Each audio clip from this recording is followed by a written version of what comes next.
Selamat siang, Bapak Ibu nasabah BCA yang kami hormati. Selamat datang dalam acara World Impression Webinar BCA House View periode November 2021. Terima kasih kepada Bapak Ibu sekalian yang telah bergabung dan juga sudah menyempatkan waktunya untuk hadir di acara pada siang hari ini.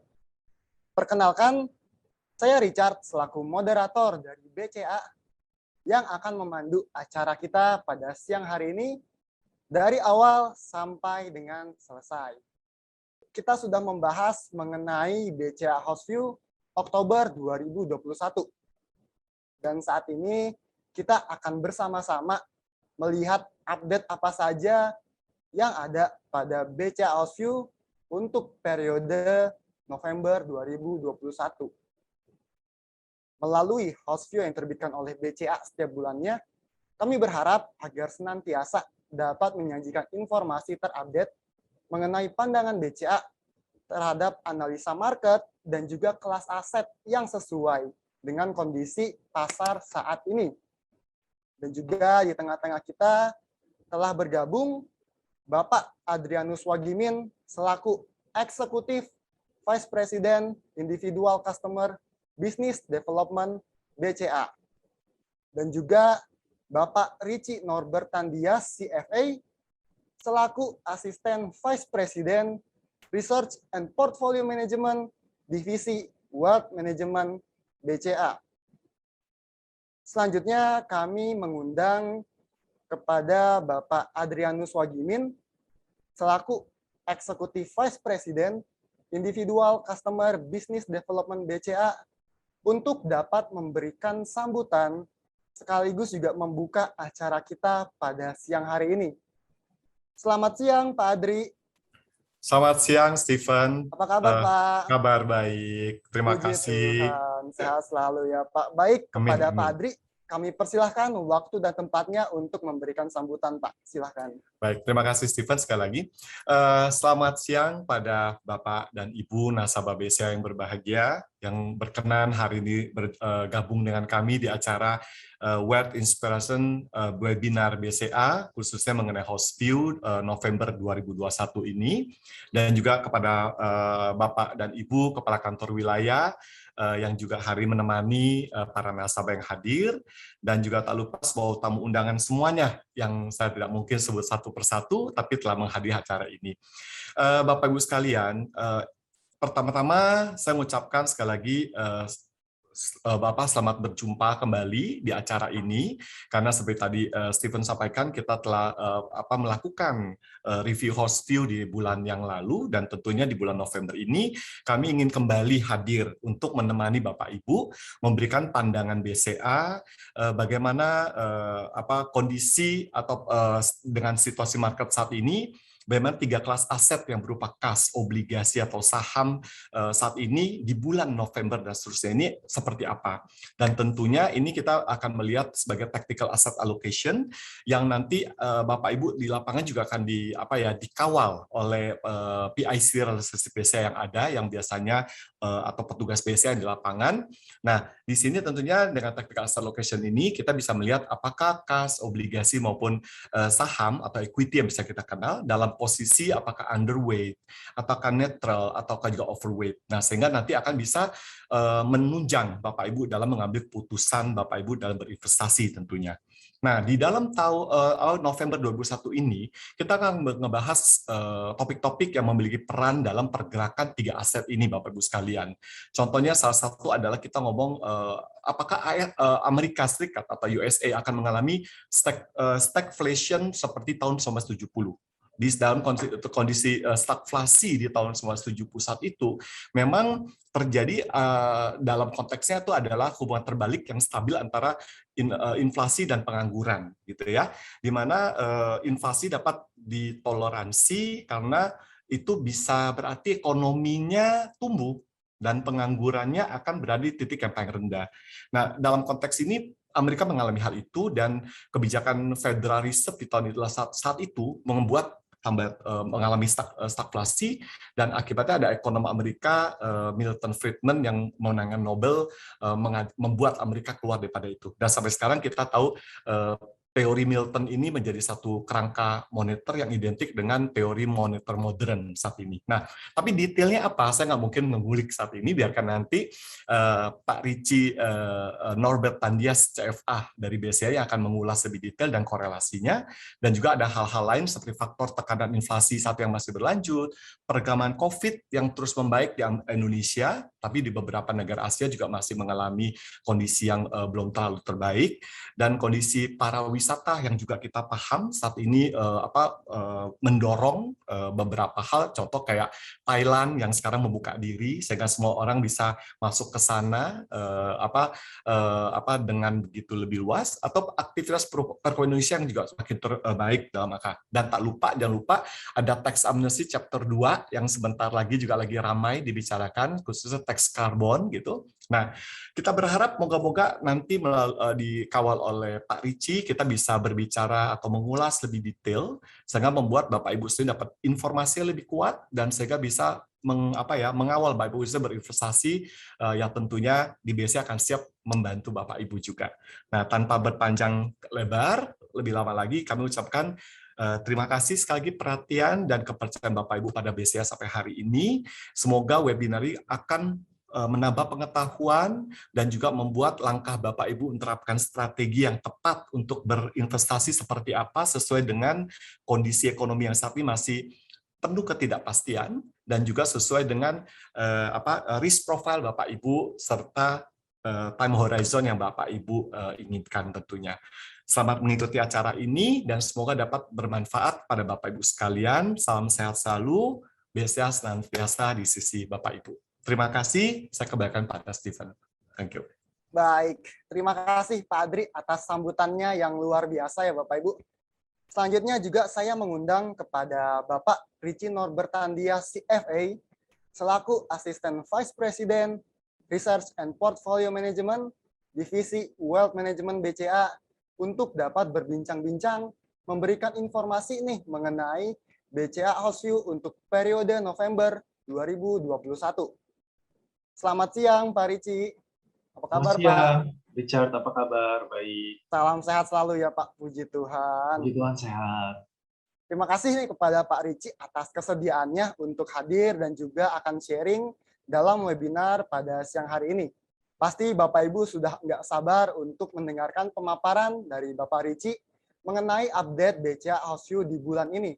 Tanpa berlama-lama lagi, waktu dan tempat kami persilahkan kepada Pak Richie. Silahkan, Pak.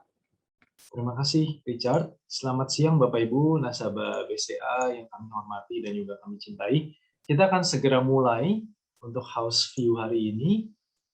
Nanti mungkin bagi Bapak Ibu yang ingin bertanya, bisa di kolom Q&A ya.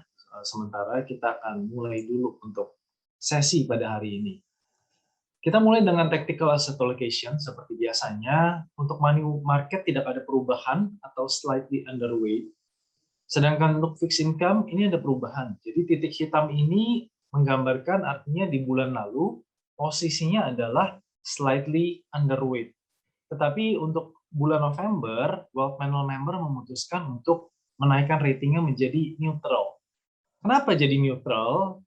Secara garis besar karena taperingnya ternyata nggak ada tantrum ya Bapak Ibu, seperti apa yang kita lihat di 2013. Di mana waktu itu dunia tanda kutip kacau balau gara-gara The Fed melakukan tapering. Tapi kali ini tidak. Dan untuk equity di bulan lalu itu dari neutral di bulan ini menjadi slightly overweight. Nah, penjelasan singkatnya adalah karena saya pakai indikator yang paling gampang. Bapak Ibu sekarang pasti udah mulai beraktivitas ya, dan juga jalanan sudah lebih macet. Nah, itu penjelasan yang paling singkatnya. Nanti kita akan bedah lebih dalam lagi, termasuk juga valuasi dan juga money flow untuk equity. Kita lanjutkan dengan topik of the month, Bapak Ibu. Berapa bulan terakhir memang banyak perbincangan di Amerika terutama, 2 bulan terakhir, banyak yang bertanya, banyak yang berdebat ya. Ini Amerika ini masuk ke dalam fase stagflation atau enggak? Stagflation itu maksudnya ekonominya stuck dan tambah inflasi. Jadi stagflation. Nah, secara definisi sebenarnya stagflation itu ada 3 keadaan. Yang pertama, pertumbuhan PDB atau pertumbuhan ekonomi GDP itu harusnya turun. Nomor 2, inflasi naik. Nomor 3, unemployment rate atau tingkat pengangguran harusnya juga naik. Jadi ini adalah kondisi ekonomi yang sangat parah dan sangat sulit untuk di-solve karena pertumbuhan lagi rendah tapi inflasi tinggi, gitu ya. Nah, tapi kalau kita lihat sekarang, pertama dulu indikator yang kita bahas dari GDP Amerika, tren ini masih naik walaupun memang di kuartal 3 kemarin turun ke kira-kira 2%. Sedikit lebih rendah dari rata-rata 10 tahun terakhir di 2,3%. Tapi kita harus cari tahu dulu, ekonomi ini nggak naik karena apa? Bukan karena orang nggak punya uang dan nggak bisa belanja. Masalahnya pas datang ke supermarket, kosong shelf-nya, nggak ada barangnya. Ya, ini disebabkan oleh supply chain disruption. Ini yang kami sudah bahas berbulan-bulan, bahkan dari sejak awal tahun. Ya, jadi harga barang juga pada naik karena barangnya nggak ada. Kenapa nggak ada? Karena sejak COVID, terutama di China, barang pada ngumpul di China dan nggak bisa dideliverikan, gitu kan? Sangat strict sekali di China. Akhirnya barang ketahan, otomatis barangnya nggak sampai di waktu kita mau belanja ya sebagai consumer. Jadi nomor 1, GDP memang turun, tetapi dari level yang tidak sustainable, level yang sangat tinggi sekali, ini 6% lebih, ke level yang rata-rata 10 tahun. Ini artinya cukup sehat. Ya. Tetapi ini beda dengan tahun 1970, di mana PDB-nya minus, dan minusnya 3 kuartal atau 4 kuartal. Wah, itu parah sekali waktu itu. Ya. Jadi nomor 1 berbeda, dari GDP-nya berbeda dengan tahun 1970, walaupun memang mengalami penurunan. Nomor 2, inflasi. Sama. Inflasinya naiknya karena harga energi juga. Jadi kita tahu semua Bapak Ibu di dunia ini sedang mengalami yang namanya energy crisis. Di Indonesia baru mulai bulan November, Bapak Ibu ngisi bensin, bagi yang ngisi Shell itu langsung berasa.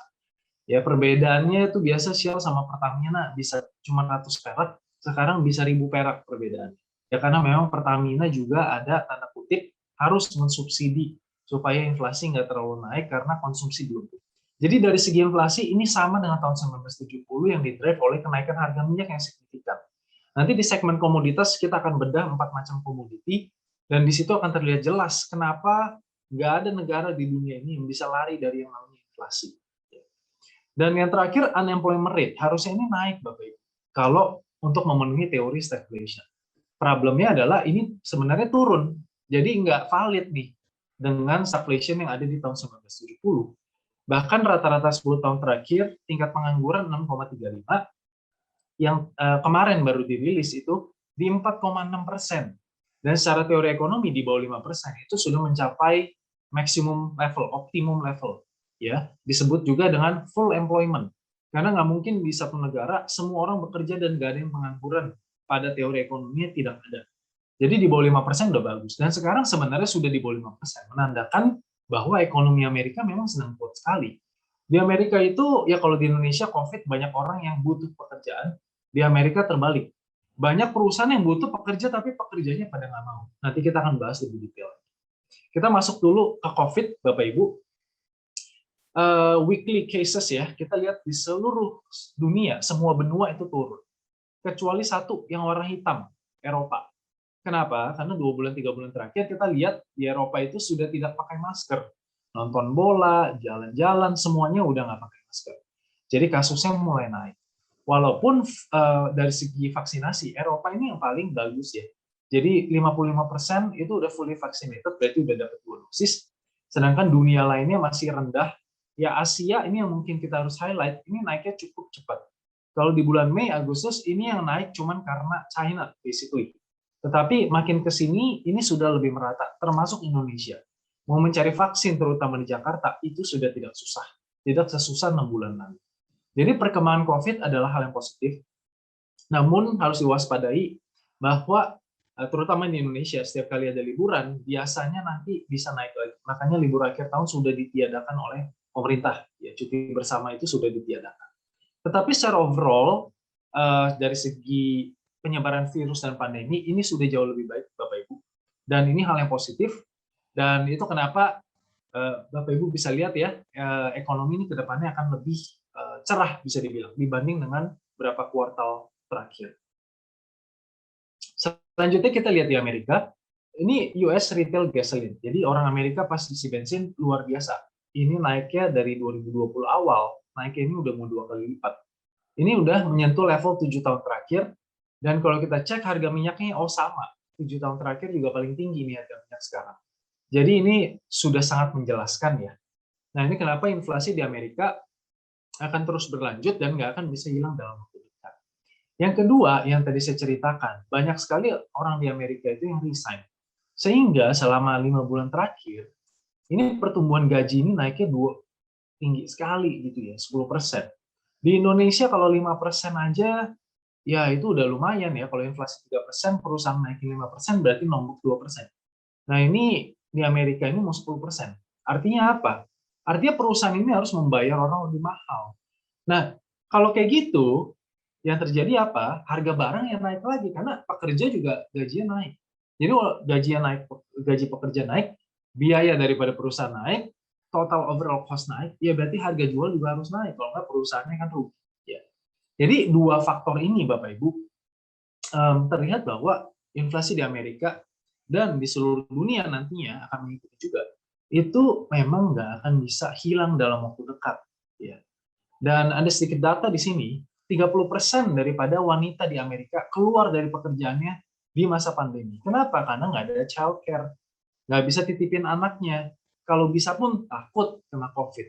Ditambah lagi di bulan Agustus saja, Agustus 2021 saja, itu ada 4,3 juta orang Amerika yang resign, gitu ya, keluar dari pekerjaannya, dan mereka nggak berencana untuk bekerja. Jadi memang ya membuat perusahaan Amerika ini kesusahan untuk mencari inflasi akan naik. Kalau inflasi naik, artinya suku bunga juga akan lebih naik lebih cepat juga. Selanjutnya kita akan bicarakan soal rotasi di pasar saham. Ini hal yang sangat-sangat menarik. Jadi dari Januari 2020 sebelum pandemi sampai Oktober 2021, ya per tanggal 25, ini Amerika adalah market yang paling bagus pasar sahamnya, naik 44%. Selanjutnya diikuti Asia Japan dan sebagainya. Selanjutnya di Indonesia dan ASEAN, ini paling rendah. Jadi Indonesia dan teman-temannya di Asia Tenggara itu yang paling rendah. Ya, jadi selama pandemi bahkan masih minus 7%. Tetapi kalau kita cuma fokus ke Oktober saja, tanggal 1 Oktober sampai 25 Oktober, Bapak Ibu, Indonesia ternyata naiknya yang paling signifikan. Kita bisa lihat gimana saham-saham blue chip yang 4 bulan lalu ditinggalkan, bahkan banyak juga institutional investor yang pada buang-buangin barang-barang yang blue chip. Ternyata pas asingnya masuk, belinya blue chip lagi. Sejelek-jeleknya Unilever yang suka dicaci maki gitu ya, kalau sama investor retail atau di forum-forum saham, pernah satu hari naiknya 13% gitu ya, karena investor asing yang masuk. Saham seperti Astra juga ya, saham-saham perbankan, Telkom, yang tadinya mulai ditinggalkan disebut old economy, ternyata naiknya luar biasa, kencang sekali, nggak kira-kira, bahkan mencapai rekor tertinggi. Ya, karena asingnya masuk luar biasa deras dalam waktu kira-kira 2 bulan sampai 3 bulan terakhir. Oleh karena itu Indonesia menjadi top performer tiba-tiba. Tapi kalau kita lihat, ini baru dimulai Oktober.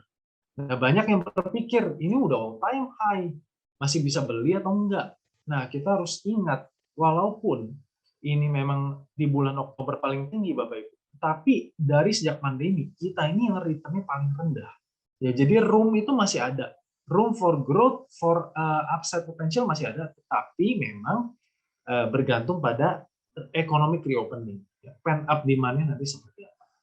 Nah, tadi kita bicara soal rotasi di dunia. Sekarang kita fokus ke Asia. Di Asia ternyata Indonesia juga nomor 1 per bulan Oktober tanggal 25.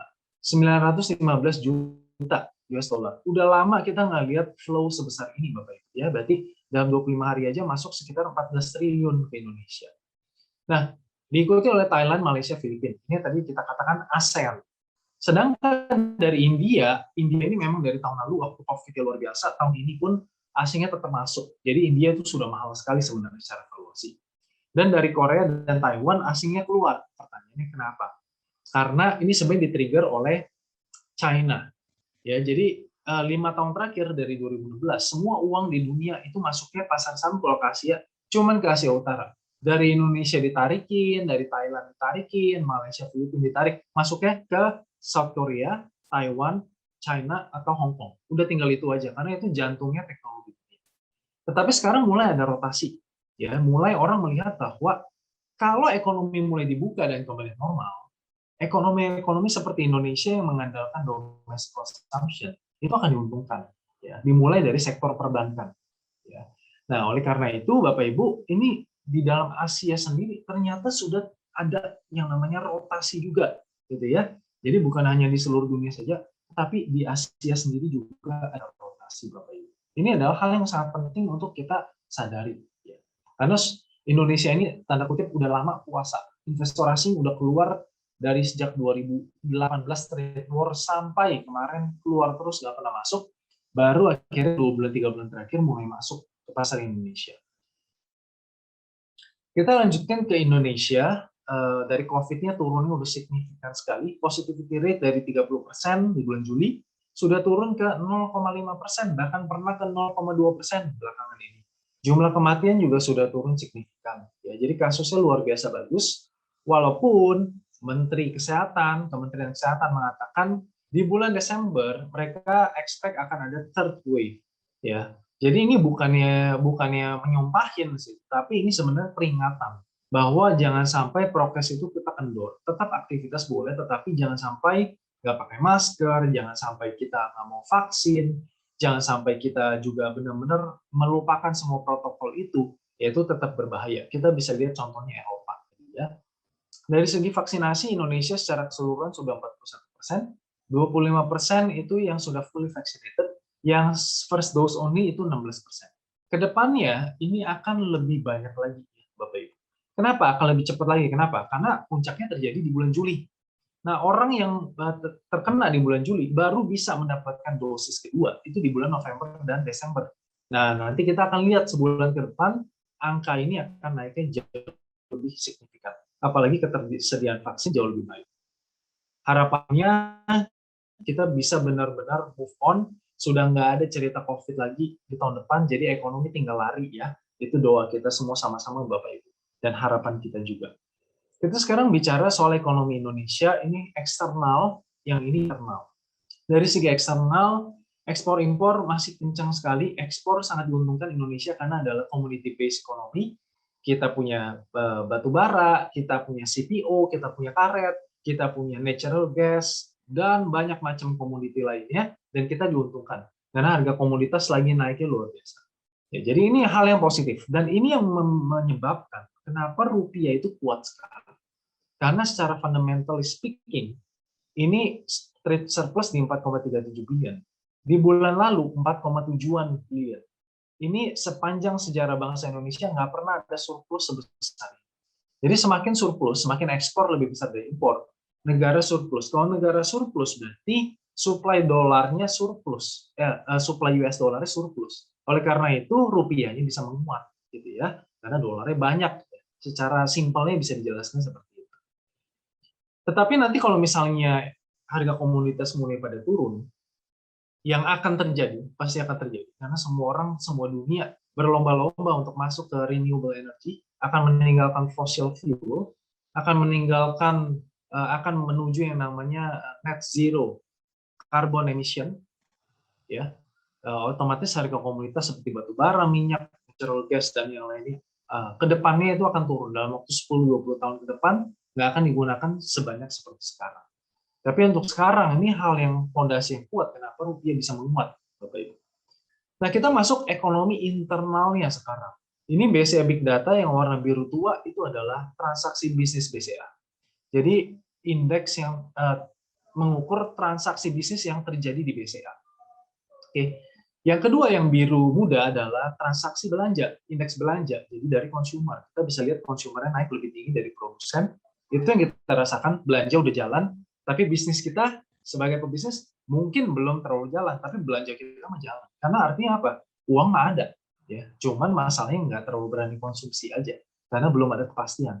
Tapi kita lihat sebulan 2 bulan terakhir, semua orang udah konsumsi udah luar biasa. Bali fully book, gitu ya. Tiket pesawat fully book, Bandung macet, Jakarta sendiri aja macet, hotel pada penuh. mall apalagi penuh gitu ya. Dan hal yang menarik juga dari Google Mobility Index yang warna hijau ini adalah retail dan rekreasi. Jadi tempat ibadah, mall, museum, semua aktivitas retail dan rekreasi ini angkanya 4,38%. Artinya apa? Sudah lebih tinggi daripada Januari 2020. Gak heran kalau kita lihat macetnya sekarang sudah macet ya Bapak Ibu, terutama di Jakarta. Stasiun transit ini basically menggambarkan public transport. Ini juga sudah bisa dikatakan kembali ke level 2020. Padahal perkantorannya belum kembali 100%. Ya, jadi ini adalah satu hal yang menandakan bahwa ekonomi ini something is happening. Ya, walaupun bisnis beberapa nasabah tertentu merasa bisnisnya belum bergerak. Tetapi kalau kita lihat dari semua indikator ini, tidak bisa dipungkiri bahwa bisnis itu sudah mulai bergulir, aktivitas ekonomi sudah mulai bergulir, otomatis laba perusahaan nanti akan juga bergulir. Ya, jadi ini adalah hal yang sangat positif sekali untuk Indonesia, Bapak Ibu, untuk kita semua di sini. Ya, kita akan lanjutkan ke komoditas ya. Kalau dari komoditas tadi saya katakan ada 4 komoditi yang kita mau bahas. Yang pertama batu bara. Batu bara ini naiknya luar biasa Bapak Ibu. Dari bulan Januari itu kira-kira di 70-an. Lalu di bulan September, Oktober naiknya 270. Naiknya itu sudah berapa? 4 kali lipat ya.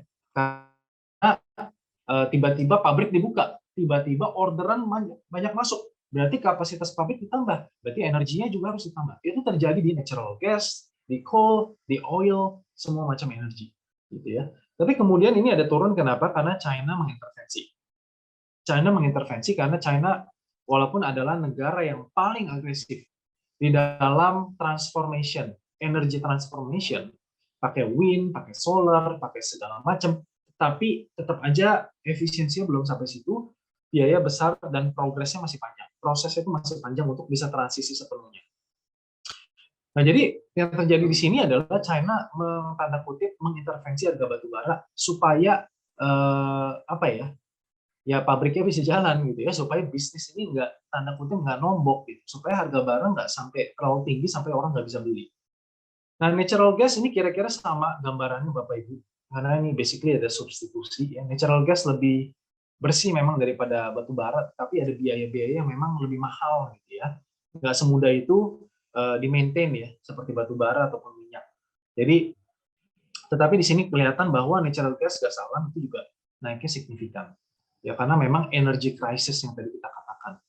Minyak juga sama naik, bahkan kalau kita lihat ini paling telat naiknya. Biasanya minyak naik baru yang lain naik. Sekarang terbalik. Semuanya naik, baru terakhir minyak naik. Nah, ini udah level tertinggi 7 tahun terakhir. Apa yang dilakukan OPEC? Mereka malah naikin lagi harganya. Ya, iya jelas, karena mereka memang hidupnya dari minyak. Ya, kalau minyak lagi dibutuhkan, ya mereka harus naikin harga, ya supaya negaranya bisa makin untung. Gitu, karena memang hidupnya dari minyak. Kalau kita lihat CPO ini juga kira-kira sama, ya. Jadi sejak COVID juga banyak orang nggak bisa masuk ke Malaysia untuk bekerja, dan CPO ini juga mengandalkan banyak imigran juga, ya. Jadi dari suplai pekerja dan dari segi investasi juga ini juga kurang ya, makanya harganya juga naik ya Bapak Ibu.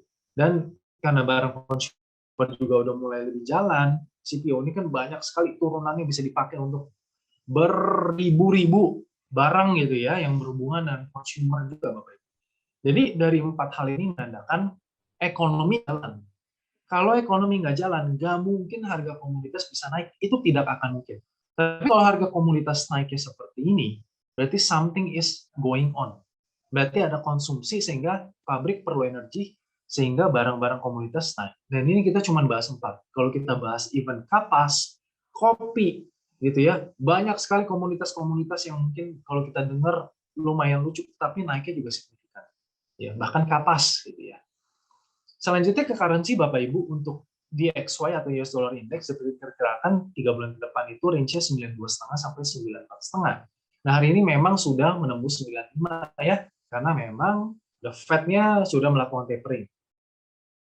Untuk euro ini range-nya 1,145 sampai 1,175, GBP 1,36 sampai 1,39. Pada intinya semua negara ini sudah mulai membaik lah bisa dikatakan, terutama untuk GBP. Bahkan Inggris ini bisa ya berpotensi untuk menjadi negara yang pertama di negara maju yang besar seperti dan juga di Amerika, Jepang gitu ya. Inggris ada kemungkinan dia yang naikin suku bunga duluan, ya karena dianggap ekonominya sudah mulai naik lebih tinggi daripada yang lain. Dan sekarang akan diikuti oleh nanti ke depannya tahun depan US ya, perkiraannya Amerika juga sudah akan menaikkan suku bunga di tahun depan. Untuk Eropa dan Jepang kelihatannya jalannya masih panjang.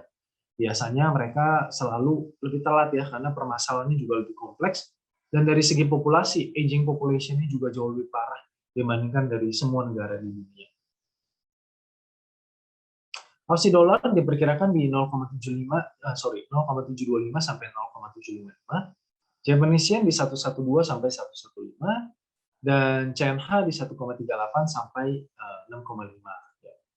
Selanjutnya yang terakhir untuk USD IDR untuk 3 bulan ke depan itu 14.000 sampai 14.300. Kenapa bisa ke 14.000? Karena ada foreign investor masuk ke Indonesia. Kenapa ke 14.300? Karena akan ada yang namanya tapering. Ya, jadi ini dua faktor ini dua-duanya berjalanan pada saat yang sama, tinggal tergantung faktor mana yang lebih kuat. At this stage, karena the Fed announce akan tapering, asing juga masih keluar dari pasar obligasi rupiah, makanya rupiahnya lebih cenderung ke 14.300 Bapak Ibu. Tapi kalau kita lihat bulan lalu kira-kira, itu sempat 14.000 kecil ya, di bawah 14.100. Ya, karena memang asingnya masuk terus ke saham, dan secara fundamental ekonomi kita sedang bagus sekali. Ya, jadi rupiah juga menguat. Selanjutnya kita akan masuk ke money market outlook ya Bapak Ibu ya. Kalau kita perhatikan memang nggak ada perubahan dari ratingnya. Kenapa? Karena memang imbal hasilnya masih rendah. Kalau kita perhatikan deposito memang belum pernah serendah ini selama 20 tahun terakhir setidaknya. Nggak pernah deposito itu pernah serendah ini. Ya. Karena inflasi juga nggak pernah serendah ini Bapak Ibu selama 20 tahun terakhir. Teori ekonomi adalah suku bunga harus mengikuti inflasi. Kalau inflasi naik ya berarti suku bunga harus naik. Kalau inflasi turun ya berarti suku bunga harus turun. Nah, jadi di sini kita bisa lihat bahwa inflasi masih rendah sekali di 1,6, walaupun di seluruh dunia inflasi sudah terasa. Tetapi kita akan lihat dalam waktu 3 bulan sampai 6 bulan ke depan, Indonesia juga akan mulai merasakan yang namanya inflasi, walaupun saya cukup yakin tidak akan terasa apa yang kita lihat di Amerika. Karena di zaman Pak Jokowi, inflasi itu sangat dijaga sekali. Bahkan tadi yang saya katakan, Pertamina itu memang udah 2 tahun 3 tahun terakhir diminta untuk subsidi. Artinya apa? Pertamina ini kadang mungkin jangan-jangan bisa jual rugi. Ya, jangankan balik modal, kadang bisa jual rugi. Supaya apa? Supaya inflasi terjaga. Kalau misalnya inflasi nggak terjaga, daya beli belum tumbuh, ekonominya nggak akan kemana-mana. Jadi inflasinya itu nggak boleh naik kalau di Indonesia. Dan ini memang adalah strategi pemerintah supaya ekonomi ini bisa pulih, gitu ya. Oleh karena itu suku bunga nggak bisa naik. Di satu sisi Bapak Ibu, kalau kita perhatikan, DPK ini masih tinggi. Walaupun pertumbuhannya mulai turun dan kredit growth, pertumbuhan kredit mulai naik. Ini adalah hal yang positif. Ya, kalau misalnya kredit nanti makin naik, DPK makin turun, di saat itulah baru bank akan memerlukan funding, ya, memerlukan kasa ya atau deposito. Di saat itulah baru bunga akan naik. Tapi di fase seperti ini, bank juga belum bisa menyalurkan kredit seperti masa sebelum COVID. Kalau iya pun sangat selektif sekali. Ya. Jadi likuiditas ini masih banjir sekali di pasar keuangan, di banking system masih sangat banjir. Ya, oleh karena itu ya imbal hasil daripada tabungan atau deposito yang nggak mungkin naik karena likuiditas lagi kebanjiran di perbankan ya di Indonesia. Ya, oleh karena itu, ini belum akan menjadi sesuatu yang berubah dalam waktu dekat signifikan, walaupun inflasi naik. Kalau nanti inflasi naik sudah mulai ke 2%, kemudian mendekati 2,5%, dan dunia supply chain disruption ini belum beres, energy crisis belum beres, baru kami melihat Bank Indonesia mungkin akan mempertimbangkan untuk menaikkan suku bunga. Walaupun Bank Indonesia sudah mengatakan bahwa dia akan naikin suku bunga di akhir tahun depan. Itu dengan ekspektasi The Fed juga menaikkan suku bunga. Ya. Tapi kalau The Fed yang naikin suku bunga, ya Bank Indonesia sebenarnya belum ada kebutuhan dengan asumsi inflasinya masih rendah. Ya. Kira-kira demikian Bapak Ibu untuk money market atau cash. Ya. Untuk fixed income, kita bicara soal Indon, berarti US dollar bonds. Ini ratingnya neutral, sebelumnya slightly underweight. Di sini kalau kita perhatikan, memang yield-nya udah mulai naik. Kalau sebelumnya ini US Treasury yield-nya naik, tapi Indon yield-nya turun. Jadi artinya apa? Perbedaannya semakin kecil. Semakin kecil perbedaannya, semakin Indon ini nggak menarik. Karena di Amerika itu dianggap nggak akan pernah bisa bangkrut. Jadi kalau misalnya bedanya obligasi US dollar sama-sama US dollar, Amerika kasih yield 1,63, imbal hasil 1,63, di Indonesia cuma dikasih 2%, beda cuma 0,4 misalnya atau 0,5. Ya ngapain kita beli di Indonesia? Kita pegang aja Amerika, nggak akan bisa bangkrut kok, ya. Nah, jadi sebenarnya spread ini sudah mulai sedikit lebih lebar dari tadinya tuh kira-kira cuma 0,5, sekarang udah kira-kira 0,7, 0,8. Tetapi memang secara overall Indon ini juga belum terlalu atraktif karena spread rata-rata 5 tahunnya itu 1,5% Bapak Ibu. Jadi sekarang sebenarnya belum menarik ya untuk Indon kita bisa masuk secara valuasi. Tetapi kenapa ratingnya dari slightly underweight ke neutral? Karena taperingnya itu nggak ada tantrum yang saya katakan. Ya, nggak ada taper tantrum, nggak ada gonjang-ganjing gara-gara masalah tapering. Oleh karena itu, ya kita sudah boleh mulai kembalikan dia ratingnya ke netral. Selanjutnya untuk pergerakan CDS Indonesia. Ini juga belum ada pergerakan. Nah, mungkin saya sedikit cerita CDS. CDS adalah credit default swap. Jadi premi risiko. Premi asuransi yang harus dibayar oleh investor supaya dia dilindungi dari kebangkrutan pemerintah Indonesia. Jadi ini angkanya kalau semakin tinggi, artinya Indonesia dianggap akan semakin bangkrut. Tapi dia semakin rendah, artinya semakin nggak akan bangkrut. Gitu ya. Semakin sulit untuk bangkrut. Oke, jadi dilihat dari dua hal ini, sebenarnya cukup stabil, tapi untuk secara valuation, Indon ini belum menarik. Jadi kita bisa tunggu nanti sampai US Treasury bisa naik lebih tinggi lagi, setidaknya yang 10 year-nya itu ke 2%, sekarang masih di 1,5-1,6, dan nanti sudah menyentuh satu equilibrium baru kita akan lihat lagi valuasi Indon ini spread antara Indon dan US Treasury itu perbedaannya berapa.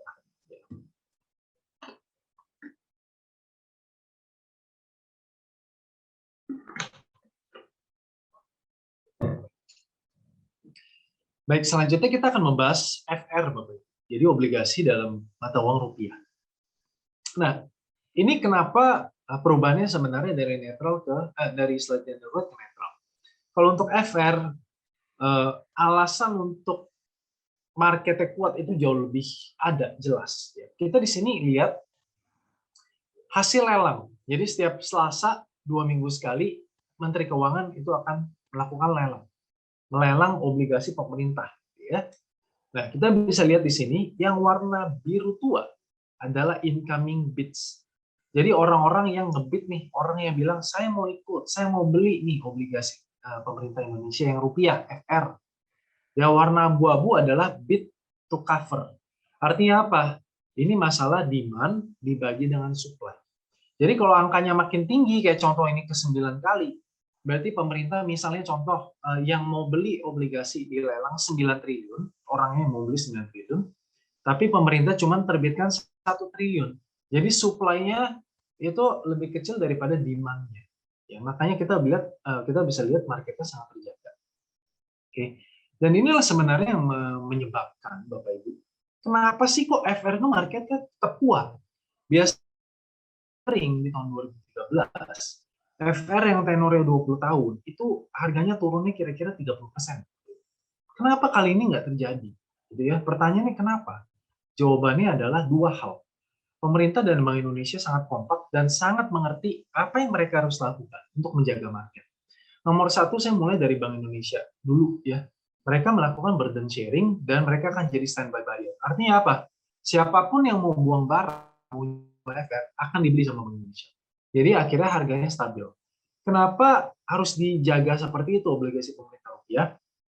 Karena ini sangat berpengaruh pada pergerakan rupiah. Kalau FR goyang, FR tanda kutip melemah signifikan, rupiahnya pasti kena, Bapak Ibu. Nah, zaman dulu, Bank Indonesia cuma intervensi rupiah. Zaman sekarang udah canggih-canggih sekali, pinter-pinter sekali. Jadinya dijaga ini dari obligasinya, supaya rupiahnya jangan goyang. Ya, jadi ini strategi yang berhasil, harus kita katakan berhasil. Bahkan kita lihat rupiah itu menguat. Ya. Jadi ini satu strategi yang brilian. Nah, nomor 2 dari segi fiskal, dari segi pengeluaran dan pendapatan pemerintah. Ya, tadi kita ngomong moneter, sekarang kita ngomong fiskal. Ini adalah pendapatan negara yang warna abu-abu yang 2020, yang 2000 Agustus 2021 adalah biru tua. Pendapatan naik, belanja negara naiknya nggak banyak, jadi defisitnya ini lebih dikit. Defisitnya berhasil diamankan 120 triliun. Sekarang ini cuma minus 2,74 dari PDB. Ya, dan secara undang-undang memang cuma boleh minus 3%. Kecuali karena lagi COVID boleh lebih, karena negara manapun berhutang, negara manapun melewati batas hutangnya karena COVID ya harus segera dibantu. Kalau enggak ya jangankan ekonomi, orangnya pun mungkin bisa tambah banyak yang nggak survive dari segi kemanusiaan kesehatannya. Gitu ya. Nah jadi kalau kita lihat tadi satu Bank Indonesia udah jaga market, tanda kutip, mereka beli obligasi. Nomor 2, pemerintah juga kurangin supply, karena kalau misalnya defisit makin kecil, berarti kan pemerintah nggak usah ngutang lebih banyak, harusnya ngutangnya lebih sedikit. Nah, makanya supply obligasi itu juga turun, Bapak Ibu. Nah, dari institusional maupun retail investor, kita bisa lihat setiap kali terbit sukuk, terbit ori, sukuk tabungan, sukuk saving bond retail, semuanya ludes gitu ya. Karena memang deposito sedang rendah sekali. Ini adalah spread atau perbedaan dari yield 10 tahun rupiah dengan dengan deposito 1 tahun berdasarkan Bloomberg. Rata-ratanya itu kira-kira bedanya ya 1,6%. Sekarang bedanya 2,4. Bedanya hampir 0,9-0,8%. Artinya apa? Perbankan, institusi, fund manager, pension fund, siapa lagi? Insurance, semuanya berlomba-lomba untuk masuk ke obligasi pemerintah. Nah, itu kenapa harganya terjaga sekali yang rupiah. Ini agak aneh karena biasanya kalau Indon turun, FR itu turunnya lebih dalam. Karena rupiah kena, FR kena. Kali ini berbeda, Indonnya turun, FR-nya harganya naik. Nah, ini karena tadi ya ada supply and demand dan juga memang ada intervensi dari bank sentral. Ini yang tadi saya katakan, ini adalah jumlah yang dibeli oleh Bank Indonesia setiap bulan, ya. Nah, ini ditambah terus nih. Jadi Bank Indonesia mengakumulasi. Walaupun dari asing, ini asing sebenarnya keluar. Jadi kalau baloknya ke bawah, ini asingnya keluar. Jadi poinnya apa? Kalau Bank Indonesia tidak melakukan intervensi dan pemerintah tidak menurunkan defisit fiskalnya, rupiah ini saya rasa harusnya di 14,5 sekarang, gitu ya. Dan obligasi yield-nya yang 10 tahun kisaran di 6,5% mungkin, ya, atau 6,3 sampai 6,5. Pada saat sekarang masih di 6%. Karena asingnya keluar, gitu. Tetapi karena memang ada strategi yang dilakukan oleh pemerintah dan bank sentral, jadi bond market terjaga, otomatis rupiahnya juga terjaga. Jadi ini hal yang sangat positif sebenarnya untuk macro environment Indonesia. Karena bayangin Bapak Ibu ya, kalau bisnis belum kembali, ditambah lagi rupiahnya melemah signifikan, ya bisnis itu kan juga nggak karu-karuan ya, bisa kena sekali gitu, dampaknya bisa susah sekali. Gimana kita mau jual di harga berapa gitu ya? Padahal kita lagi mau nutupin kerugian yang terjadi 1,5 sampai 2 tahun terakhir ini. Nah, jadi ini yang terjadi, dinamika yang terjadi pada pasar obligasi rupiah di Indonesia. Sekarang kita masuk ke IHSG, ke equity ya, ke saham Indonesia. Outlook-nya dari netral ke overweight, slightly overweight. Ya, kalau kita lihat yang tadi saya katakan, financial, ini yang berarti perbankan ya, basic material, consumer, dan non-cyclical, property, energi, ya itu memang naik. Jadi ini adalah kalau kita katakan ekonomi-ekonomi yang memang akan naik kalau ekonomi jalan. Sebelumnya melempem semua ini yang naik. Cuma teknologi. Dan teknologi pun sebenarnya lebih di-drive oleh hype, oleh euforia, dan nggak di-drive oleh fundamental. Ya, karena perusahaan teknologi Indonesia ini sekarang bisa kita katakan masih sama kayak di Amerika, tapi 15-20 tahun lalu. Masih dalam fase bakar duit dan masih proof of concept bisa dibilang. Dalam arti laporan keuangannya ini masih merah gitu ya. Jadi fundamentally speaking nggak menjustify valuation yang begitu luar biasa tinggi. Ya. Tetapi memang didrive oleh hype dari retail investor. Tapi kita lihat sepanjang Oktober 2015 tanggal 1 sampai 25 ini sudah kembali ke old economy ini yang tadi kami katakan. Dan ini hal yang positif karena old economy itu yang menggambarkan ekonomi yang sebenarnya. Kalau harga saham teknologi di Indonesia baru mulai buka itu ya, baru mulai dibuka di Indonesia, mulai terbuka oleh saham-saham teknologi, yaitu baru di tahun ini atau tahun lalu.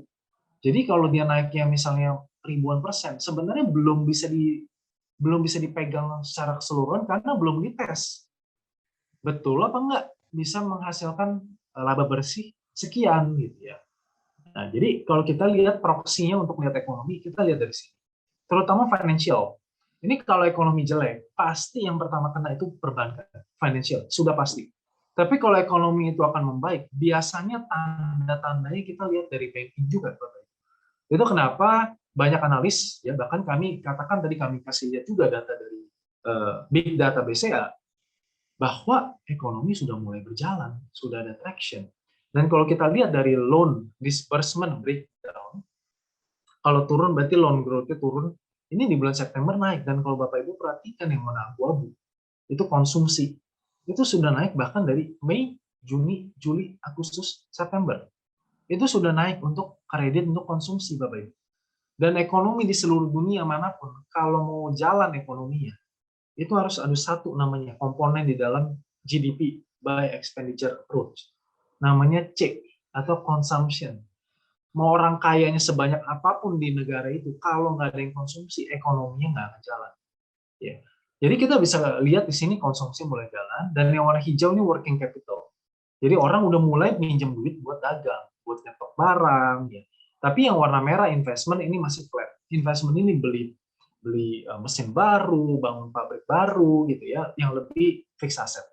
Ya, jadi kita bisa lihat di sini bahwa naiknya udah mulai lebih signifikan. Secara overall memang baru 2%, target OJK sekitar 5%, tetapi kita lihat mungkin nanti di akhir tahun sekitar di 4%, Bapak Ibu. Di tahun depan mungkin akan lebih cepat ya loan growth-nya. Ini semua asumsinya adalah nggak ada COVID lagi dan nggak ada lockdown lagi. Nah, ini yang tadi saya katakan sejak trade war, semua uang yang masuk dari 2010 ke IHSG sudah keluar semua. Dan ini sebenarnya data cuman regular market yang terjadi di bursa, yang memang yang by bursa gitu ya, bukan karena ada transaksi M&A atau crossing sesama grup dan sebagainya. Ini sebenarnya angkanya minusnya sempat bawahnya itu 150 triliun, itu saya pernah track soalnya. Ya. Tapi kemudian sekarang asingnya sudah mulai naik. Nah, yang baru masuk nih ke Indonesia baru 40 triliun. Jadi kita masih ada defisit setidaknya dari 2018. Defisitnya itu masih 100 triliun yang masuk ke IHSG. Ya, jadi kalau itulah kenapa kami melihat lo kan udah all time high nih IHSG. Masih bisa naik apa enggak? Ya kita harus lihat juga ekonominya ke depannya akan tambah bagus apa enggak. Kalau jawabannya iya, berarti laporan keuangan akan tambah bagus di kuartal 4, hasilnya nanti keluarnya kuartal 1. Dan kuartal 4 ini seluruh dunia sama. Pent up demand terjadi. Di mana orang yang udah bosen di rumah, udah uang ini banyak yang ketabung ya, beberapa orang, udah nggak sabar mau dihabisin uangnya. Nggak dihabisin, maksudnya di spending. Ya, kita bisa lihat dari berbagai macam. Ya. Dan kita bisa katakan ekonomi ini sudah mulai jalan ya, Bapak Ibu ya, dibanding dengan kuartal-kuartal atau bahkan tahun lalu. Ya. Jadi orang sudah mulai konsumsi. Nah, yang terakhir, dari segi seasonality, kami sudah lakukan research ya, kami coba track ya. Sebenarnya data yang kami track ini 10 tahun, tapi kalau kami tampilkan 10 garis, nanti akan sangat messy, sangat membingungkan bacaan Bapak Ibu. Jadi kita tarik yang 5 tahun terakhir saja. Jadi kalau Bapak Ibu investasi dari bulan Oktober, kira-kira ya, kuartal 4, misalnya 2021 sampai 2022, ya jadi atau kuartal 4 2019 sampai kuartal 1 2020, time horizon-nya 6 bulan, itu biasanya return-nya selalu positif. Cuman dalam 10 tahun terakhir pernah negatif cuma 2 kali. Satu karena COVID, satu lagi itu kalau nggak salah di tahun sekitar 2018 waktu ada trade war. Di luar itu semuanya positif, Bapak. Ya, dan kalau di rata-rata itu range-nya 5-10%. Oke. Jadi secara seasonality sebenarnya beli di kuartal 4 pegang sampai kuartal 1 itu adalah hal yang baik. Nah, kalau kita gabungkan semua dengan cerita fundamentalnya tadi dan keadaan ekonominya gitu ya, ini hal yang baik. Itu kenapa kami dari neutral menjadi slightly overweight di equity, Bapak Ibu. Walaupun asingnya sudah masuk, walaupun harga sahamnya sudah naik, tetapi kami melihat laporan keuangan akan tambah baik di tahun depan. Ya, dimulai dari banking sektor. Ya, Bapak Ibu yang membaca research report dari broker-broker besar di luar negeri, itu saya yakin pasti ngerti apa yang saya maksud, gitu ya. Mereka sudah mulai kembali ke Indonesia, overweight ke Indonesia di emerging market, cuma ada negara ya, 4 negara yang sangat difokuskan, salah satunya itu Indonesia, Bapak. Ya. Jadi itu informasi yang kami bisa berikan, dan yang terakhir secara valuasi, Indonesia juga masih tergolong cukup murah. Kita lihatnya bacanya seperti ini. Ini adalah price to earnings ratio. Jadi harga dibandingkan dengan laba bersih yang bisa diciptakan di IHSG. Jadi semakin tinggi semakin mahal, semakin ke bawah dia semakin murah. Kalau yang garis merah paling atas, ini artinya mahal sekali. Kalau yang garis merah yang kedua nih, namanya kita sebut dengan mahal saja. Yang warna abu-abu ini rata-rata 5 tahunnya. Jadi dianggap nggak murah, nggak mahal, biasa aja. Nah, garis hijau selanjutnya yang di bawah adalah kita sebut dengan murah. Yang paling bawah ini murah sekali. Ya. Sekarang IHSG ini ada dalam fase biasa aja dan murah. Jadi setengah murah, bisa dibilang masih setengah murah di sini.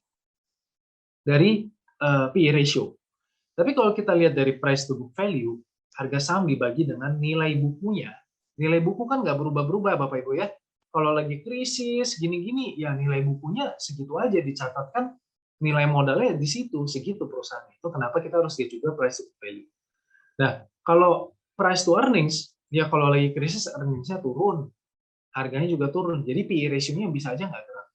Tapi kalau price to book value, kalau lagi krisis, book value-nya kan nggak banyak berubah. Yang berubah cuma price. Jadi kita bisa katakan bahwa dari segi price to book value, ini lagi rendah sekali. Masih dalam fase murah. Ya. Jadi bahkan ini rata-rata 10 tahun terakhir, sorry. Kalau 5 tahun terakhir ini bahkan lebih atraktif lagi ya. Karena ini kita tarik ke 10 tahun terakhir, ya ini kita bisa katakan masih murah dibanding dengan rata-rata 10 tahun terakhir untuk di IHSG. Demikian presentasi saya, Bapak Ibu. Saya akan kembalikan ke Richard. Terima kasih. Baik, terima kasih Pak Ricci. Wah, luar biasa sekali Bapak Ibu pemaparan dari Pak Ricci tadi ya. Sangat menarik dan juga banyak informasi yang kita dapatkan di siang hari ini. Dari perbincangan yang sangat menarik, baik dari sisi global maupun dari sisi domestiknya, maka ada beberapa hal yang bisa kita simpulkan. Yang pertama, stagflasi di AS kali ini berbeda dengan yang terjadi di tahun 1970. Karena pertumbuhan PDB yang turun dari angka yang sangat tinggi ke rata-rata 10 tahun. Dan tingkat pengangguran yang terus menurun di Amerika Serikat. Yang kedua, kasus COVID-19 di seluruh dunia terus menurun kecuali di Eropa. Distribusi vaksin yang lebih merata di seluruh dunia turut mempercepat untuk progres tercapainya herd immunity di seluruh dunia. Lalu untuk yang ketiga, rotasi sudah mulai terjadi nih di pasar saham dunia. Hal ini akan menguntungkan bagi Indonesia dan juga negara-negara ASEAN lainnya. Sehingga ini merupakan peluang yang baik untuk pasar saham di Indonesia. Dan yang terakhir, yang keempat, yaitu aktivitas ekonomi terus membaik bila dilihat dari BCA Big Data dan Google Mobility Index. Pertumbuhan PDB dan laba perusahaan di kuartal 4 2021 diperkirakan akan jauh lebih baik disebabkan oleh pent-up demand. Yap, itulah Bapak Ibu, kurang lebih summary dari acara kita pada sore hari ini. Bapak Ibu juga bisa untuk mendapatkan materi publikasi Houseview pada News Welma dan juga dapat mengikuti webinar BCA Houseview setiap bulannya agar selalu mendapatkan informasi terupdate mengenai house view di setiap bulannya. Serta nanti Bapak Ibu dapat menghubungi PIC relationship dari Bapak Ibu masing-masing di cabang untuk dapat menerima materi publikasi ataupun undangan webinarnya. Jika Bapak Ibu ingin melakukan pembelian produk investasi seperti reksadana dan juga obligasi tanpa harus datang ke cabang, Bapak Ibu sudah dapat melakukannya dengan mudah melalui aplikasi Welma yang saat ini sudah tersedia di Android dan juga di iOS. Sehingga investasi jadi lebih mudah kapan saja dan juga di mana saja. Saya ucapkan terima kasih banyak kepada Bapak Adrianus Wagimin selaku Eksekutif Vice President Individual Customer Business Development BCA, kepada Bapak Richie Norbertandia CFA selaku Asisten Vice President Research and Portfolio Management Divisi Wealth Management BCA, dan juga tentunya kepada seluruh nasabah BCA yang telah meluangkan waktunya untuk hadir dalam acara hari ini, serta kepada seluruh pihak terkait sehingga dapat terselenggara acara ini dengan sangat baik. Demikian kami sampaikan, semoga acara hari ini bermanfaat untuk Bapak Ibu. Stay healthy untuk Bapak Ibu semua, kita tetap jalankan protokol kesehatan. Saya Richard, selaku moderator pada hari ini, mohon pamit undur diri. Selamat sore, stay safe, stay healthy. Terima kasih Bapak Ibu semua.